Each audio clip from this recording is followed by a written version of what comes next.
정숙은 거실 소파에 멍하니 앉아 있었다. TV에서는 예능 프로그램이 흘러나오고 있었지만 그녀의 귀엔 아무 소리도 들리지 않았다. 손에 쥔 리모컨은 진즉에 전원을 꺼버렸어야 했지만 그렇게까지 할 힘도 의지도 없었다. 부엌에서는 남편 상철이 컵에 물을 따라 마시는 소리가 들렸다. 그 소리 하나에도 정숙의 속이 뒤틀렸다. 그와 같은 공간에 숨 쉬고 있는 것조차 이제는 버거웠다. 당신 왜 요즘 이렇게 예민해?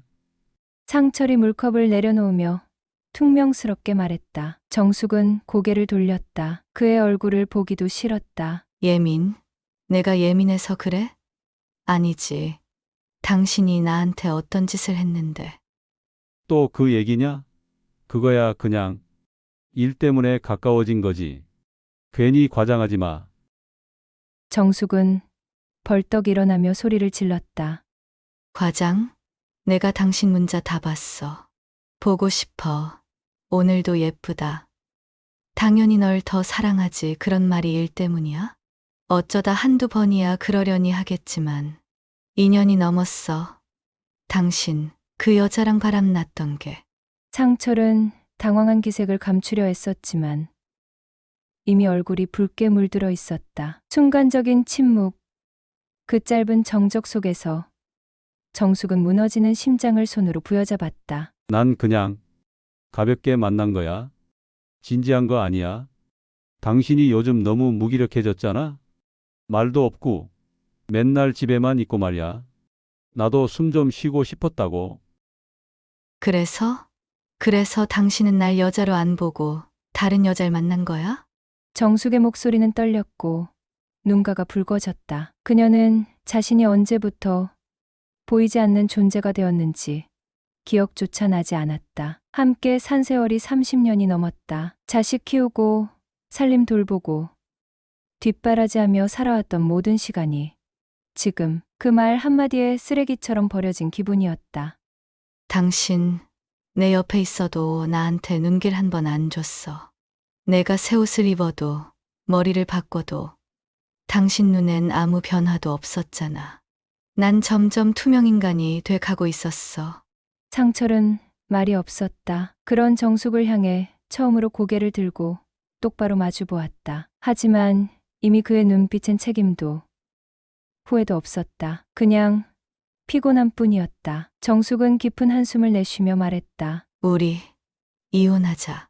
뭐? 이혼? 상철이 눈을 동그랗게 떴다. 지겹지도 않니? 이렇게 사는 거. 서로 눈치 보고 없는 척하고 죽은 사람처럼 사는 거. 나 더는 못하겠어.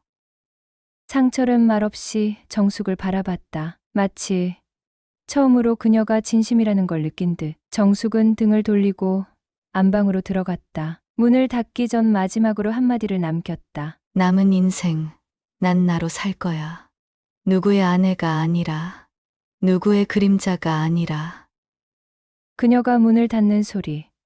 그 순간이 여름의 끝자락처럼 스산하게 울렸다. 그날 밤 정숙은 처음으로 창문을 활짝 열고 밤 공기를 들이켰다. 오래된 결혼이라는 무게를 덜어낸 그녀의 어깨는 한결 가벼워졌고 가슴엔 오랜만에 바람이 불었다. 눈물도 흘렀지만 그것은 슬픔이 아닌 끝내는 용기의 눈물이었다.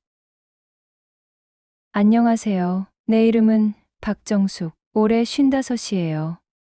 내 인생은, 아니 어쩌면 내 이름 석자는 오롯이 누군가의 아내, 누군가의 엄마로 채워져 있었습니다. 30해가 넘는 세월 동안 나는 오직 남편의 내조와 아들의 뒷바라지에만 매달린 전업주부였어요. 20살, 풋풋한 대학생 시절에 만난 그는 180cm가 넘는 훤칠한 키에 반듯한 얼굴을 가진 사람이었습니다. 첫눈에 콩깍지가 씌어 졸업과 동시에 서둘러 결혼했고 2년 만에 귀한 아들을 품에 안았죠. 그때부터 나의 세상은 집이라는 울타리 안으로 가족이라는 이름 아래 갇히게 되었습니다. 그렇게 시간은 흘러나 55.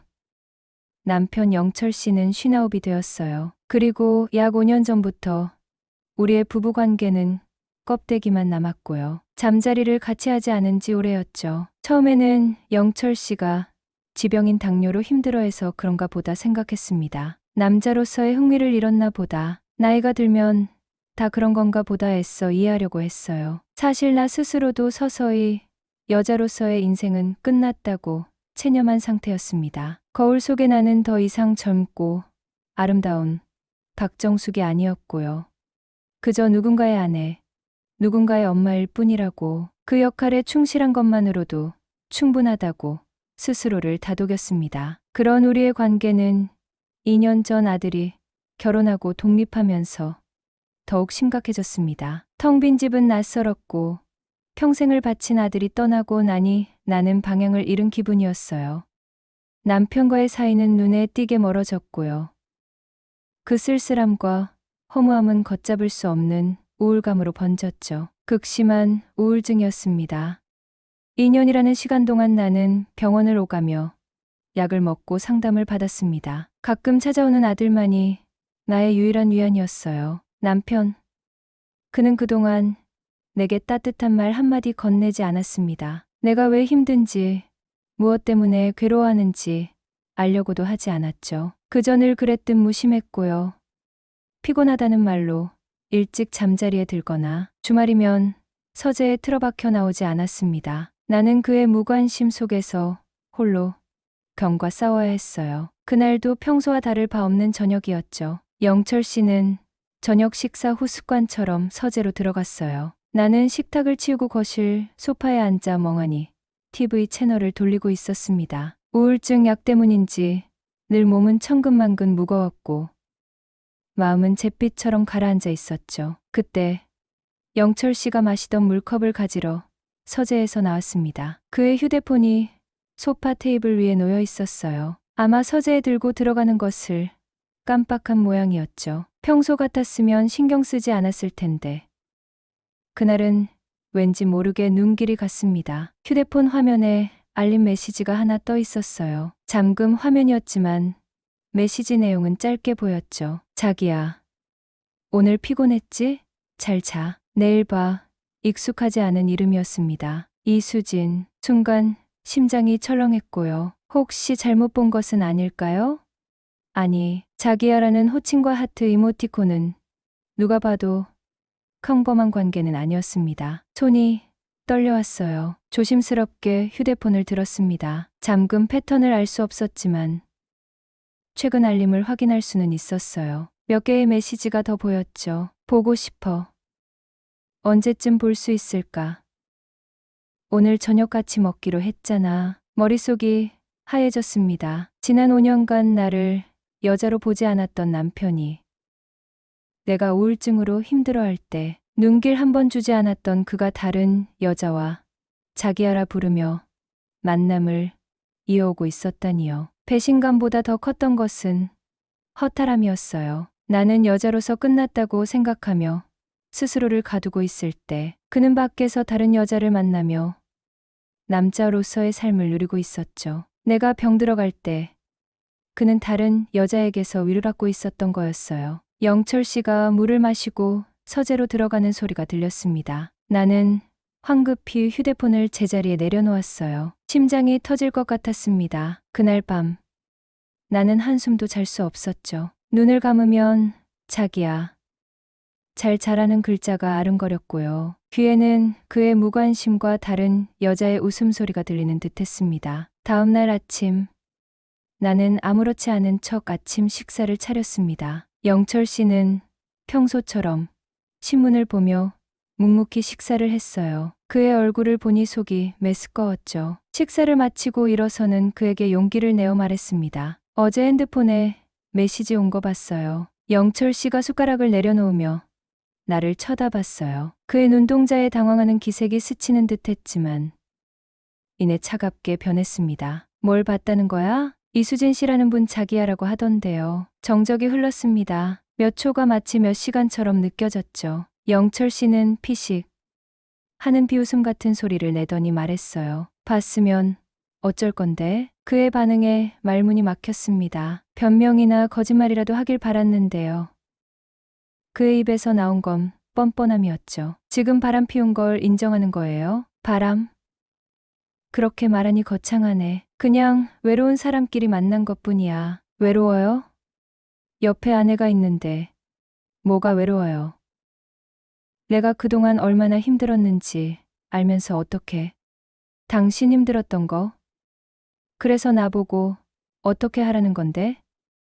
당신 우울증으로 힘들어하는 동안 나도 답답했어. 집에 들어오면 늘 우울해하고 말 한마디 제대로 안 통하는데 기가 막혔습니다. 내가 힘든 건 그의 무관심과 멀어진 관계 때문이었는데요. 그는 그것을 빌미로 자신의 외도를 정당화하고 있었죠. 5년 동안 나를 방치하고 내가 가장 힘들 때 다른 여자를 만났다는 사실이 그의 몇 마디 말로 토장될 수 있는 것이 아니었습니다. 당신이랑 나 이제 부부가 아니잖아요. 뭐 껍데기만 남았잖아요. 당신은 나에게 관심도 없고 나는 당신에게 여자도 아니었고 당신은 밖에서 다른 여자를 만났고 말을 잇기가 힘들었습니다. 눈물이 쏟아졌죠. 이혼해요. 내 입에서 나온 말에 영철 씨는 잠시 당황한 듯 보였으나 이내 다시 차가운 표정으로 돌아왔습니다. 이혼?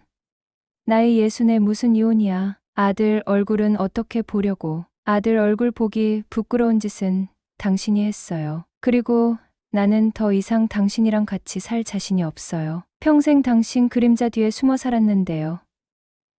이제는 나를 찾고 싶어요. 그날 이후 집 안에는 차가운 공기만 감돌았습니다. 영철 씨는 내 제안을 무시하려 했지만 나는 단호했죠. 더 이상 무너진 관계에 매달리고 싶지 않았습니다. 나의 남은 인생을 비참함 속에서 보내고 싶지 않았어요. 이제 문제는 아들이었습니다. 아들을 만난 것은 그로부터 일주일 후였어요. 결혼하고 제 가정을 꾸려 사는 아들에게 이런 소식을 전하는 것이 얼마나 큰 충격일지 알기에 마음이 무거웠죠. 아들 민준이는 엄마 얼굴이 안 좋다며 걱정했어요. 나는 심호흡을 하고 조심스럽게 말을 꺼냈습니다. 민준아, 엄마랑 아빠가 이혼하려고 해. 아들은 포크를 떨어뜨렸습니다. 눈이 동그래지더니 이내 믿을 수 없다는 표정으로 나를 바라보았어요. 엄마, 갑자기 무슨 소리야?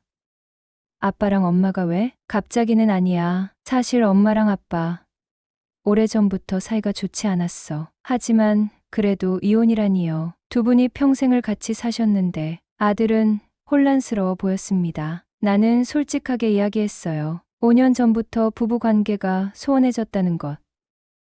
내가 우울증으로 힘든 시간을 보낼 때 아빠는 아무런 지지자가 되어주지 않았다는 것. 그리고 아빠가 다른 여자를 만나고 있었다는 사실까지요. 그의 외도 사실을 이야기할 때는 목소리가 떨렸지만 숨기고 싶지 않았습니다. 아들이 현실을 직시해야 했죠. 아빠가 바람을 피웠다고요? 아들은 충격받은 얼굴이었죠. 믿기 힘들다는 듯 몇 번이고 되물었습니다. 엄마, 혹시 잘못하신 거 아니에요? 아빠가 그럴 리가. 엄마, 눈으로 직접 봤어. 아빠도 인정했어. 아들은 한동안 말이 없었습니다. 충격과 실망감이 뒤섞인 표정이었습니다. 그리고는 조심스럽게 물었어요. 그래서 엄마는 어떻게 하고 싶으신데요? 엄마는 더 이상 이렇게 살 수 없어.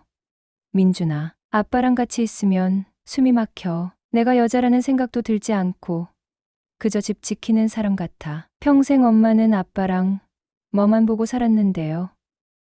이제는 나 자신을 보고 싶어. 비록 늦었지만 나만의 삶을 시작하고 싶어. 나는 울먹이며 아들의 손을 잡았어요. 아들은 말없이 엄마 손을 꼭 잡아주었죠. 엄마가 그렇게 힘드셨는지 몰랐어요. 늘 괜찮은 줄 알았는데 괜찮지 않았어. 2년 동안 우울증 때문에 죽고 싶다는 생각도 여러 번 했어. 그런데도 아빠는 몰랐어. 관심이 없었으니까. 아들은 나의 우울증 이야기를 듣고 아빠의 무관심까지 알게 되자 비로소 엄마의 결정이 단순히 바람이라는 표면적인 이유 때문만은 아니라는 것을 이해하는 듯했죠. 그의 얼굴에 미안함과 안쓰러움, 그리고 엄마의 결정을 존중해야 한다는 복잡한 감정이 스쳐 지나갔습니다. 엄마, 정말 괜찮겠어요? 혼자서. 괜찮을 거예요. 힘들어도 괜찮을 거야. 이대로 아빠랑 같이 지내는 것보다 훨씬 나을 거야. 엄마 결정을 지지해 줄 수 있겠니? 내가 엄마 편이 되어준다면 엄마는 용기를 낼 수 있을 것 같아. 아들은 잠시 망설이는 듯 했지만 이내 고개를 끄덕였어요. 네, 엄마, 당연히 엄마 편이죠. 아빠한테는 제가 말씀드릴게요. 엄마, 너무 힘들어하지 마세요. 아들의 지지를 얻고 나니 비로소 숨통이 트이는 기분이었습니다. 그 후 아들은 아빠와 진지한 대화를 나누었고요.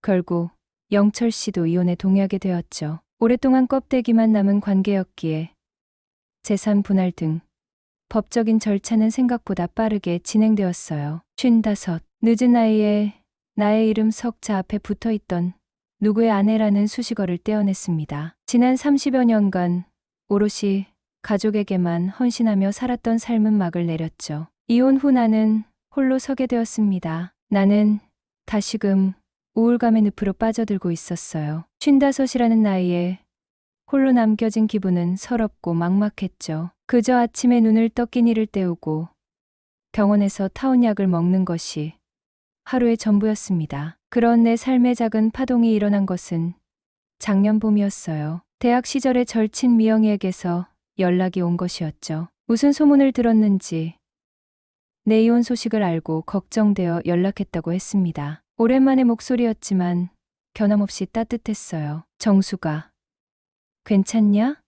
잘 지내고 있어? 억지로 괜찮은 척 대답했지만 미영이는 귀신같이 눈치챘죠. 목소리 영 아닌데 혼자 지내면서 우울증 더 심해진 거 아니야?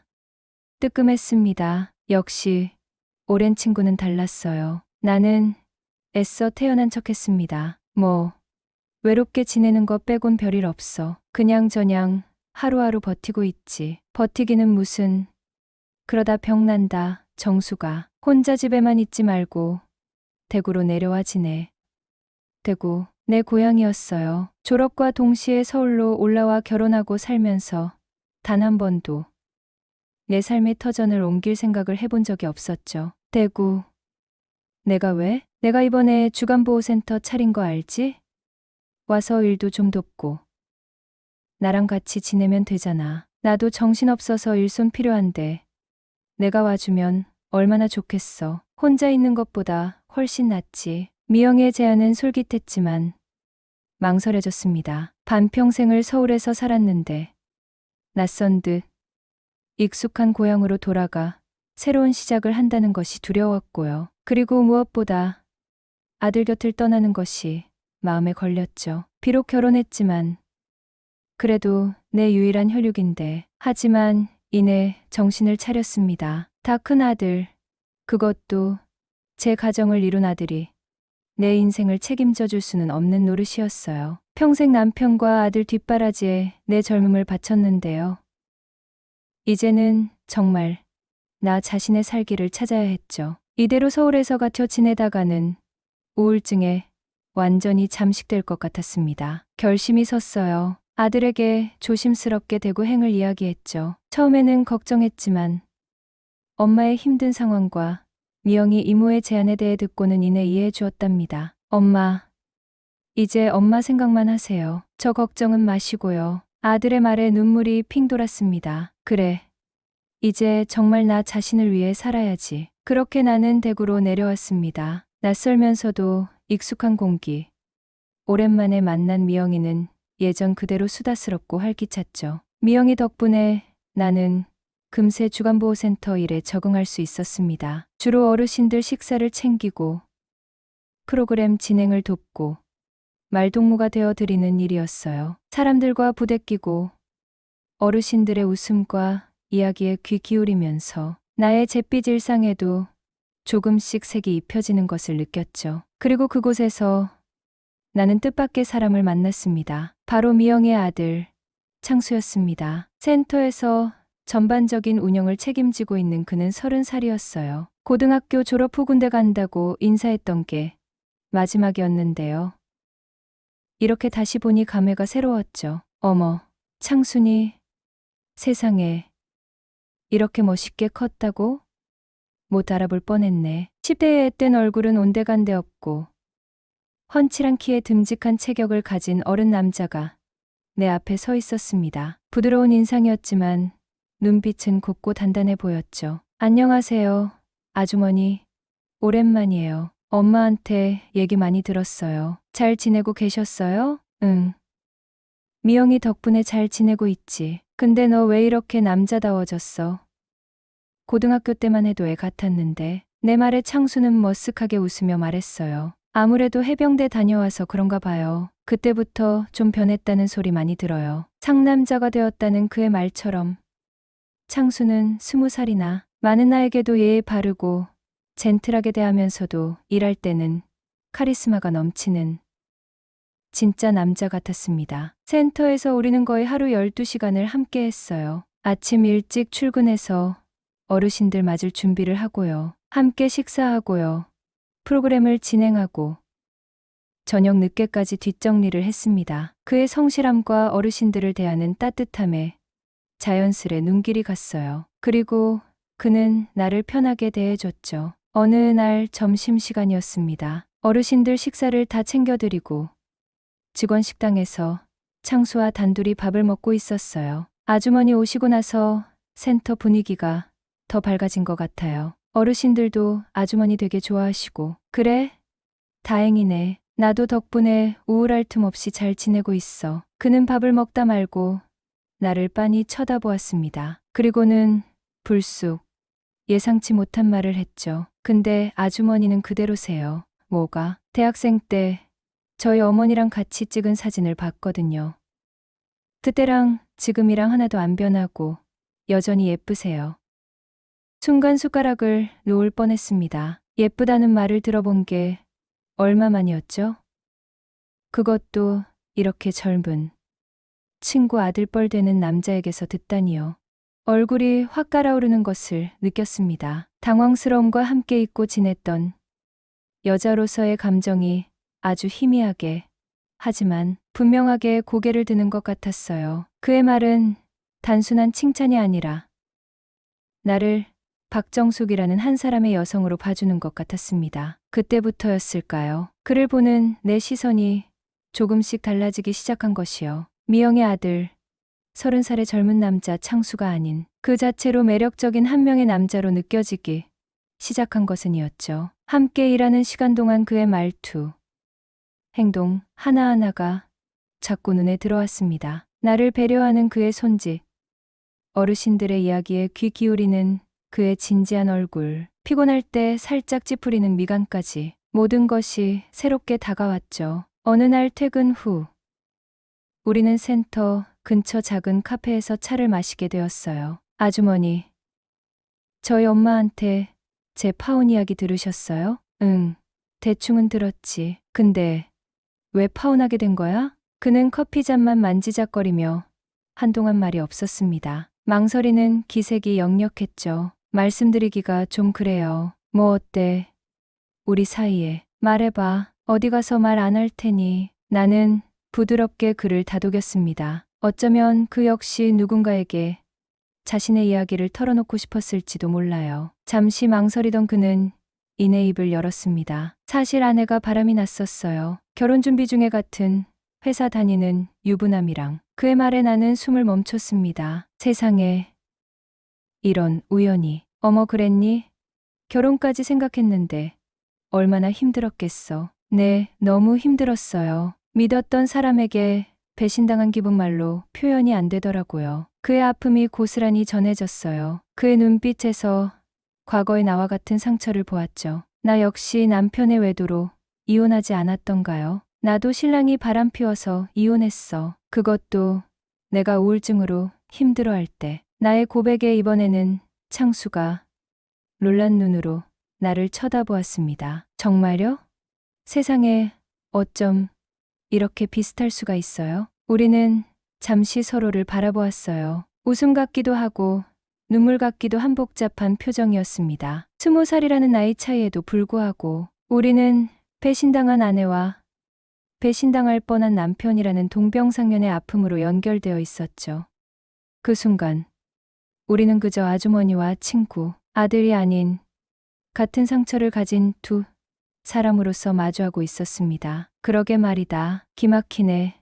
정말 씁쓸하게 말했죠. 창수는 진지한 표정으로 나를 바라보며 말했습니다. 아주머니도 이제 새 출발하셔야죠. 지난 일은 다 잊고. 그의 말에 가슴이 먹먹해졌습니다. 새 출발이라니. 나 같은 나이에 새 출발 그게 쉽니? 적은 나이도 아니고. 나는 평생 집순이로 살아서 아는 사람도 별로 없는 거 알잖아. 게다가 한 번 실패한 사람이 무슨. 자신 없는 내 모습에 그는 고개를 살짝 기울였습니다. 무슨 그런 말씀을 하세요. 실패라뇨. 아주머니 잘못이 아니잖아요. 그리고 나이가 무슨 상관이에요?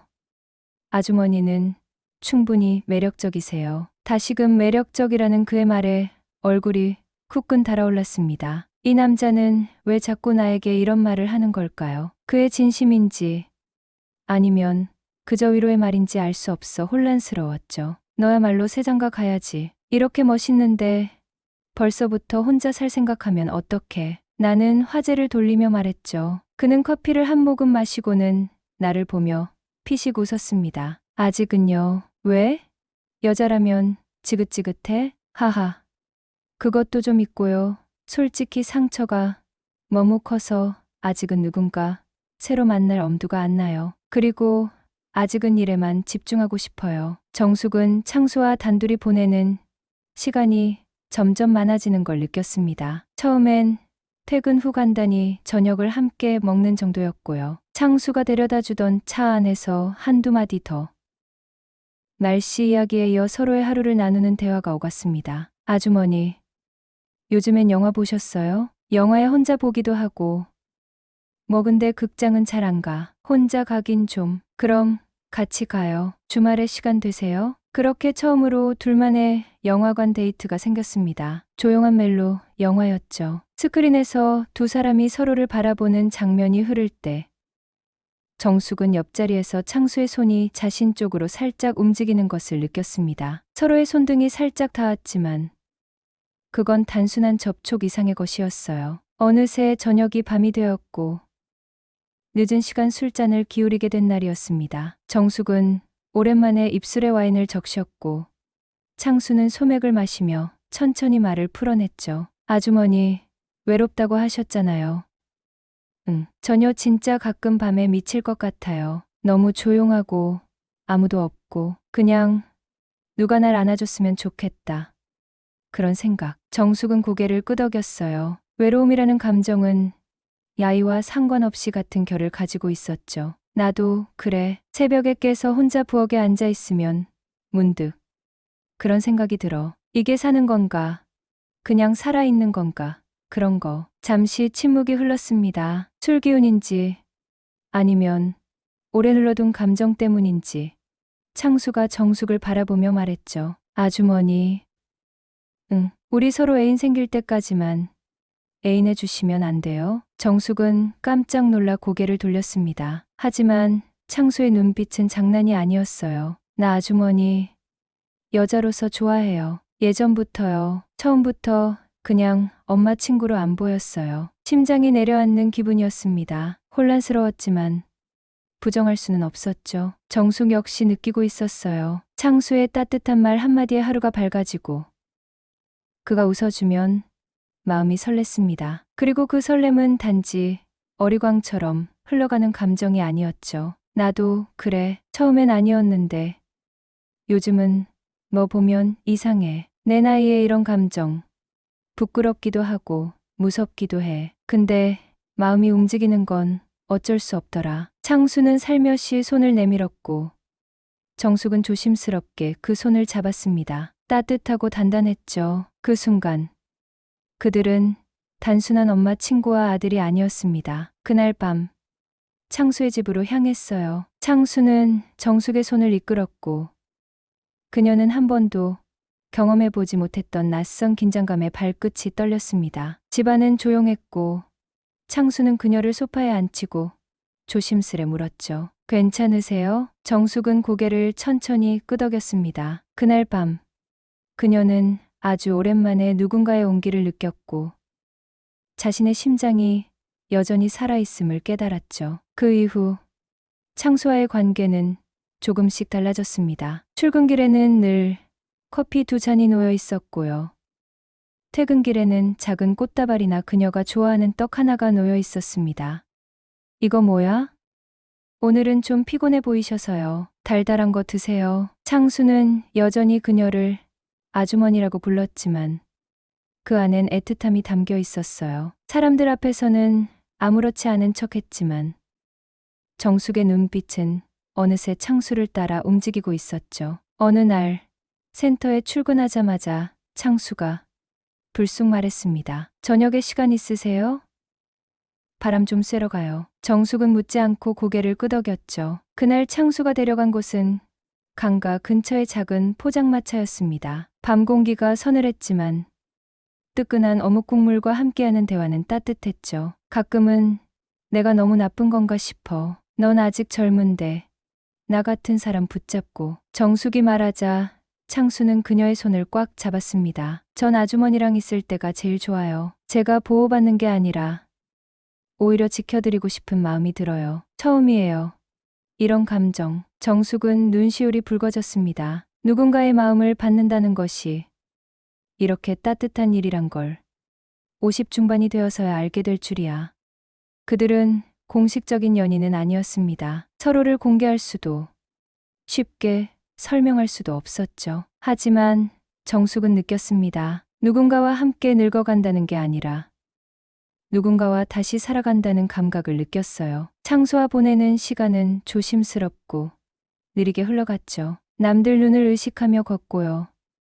누군가 알아볼까 두려워했지만 두 사람만의 시간이 쌓이면서 그것도 자연스러워졌습니다. 어느 날 창수가 물었습니다. 우리 진짜 연애할래요? 정숙은 고개를 숙이며 조용히 대답했습니다. 이미 그렇게 돼버린 것 같은데? 창수는 웃었습니다. 그리고 조심스럽게 그녀의 손을 다시 잡았어요. 이번엔 아주 확실하게. 가장 아름다운 꽃은 폭풍우를 이겨내고 핀다.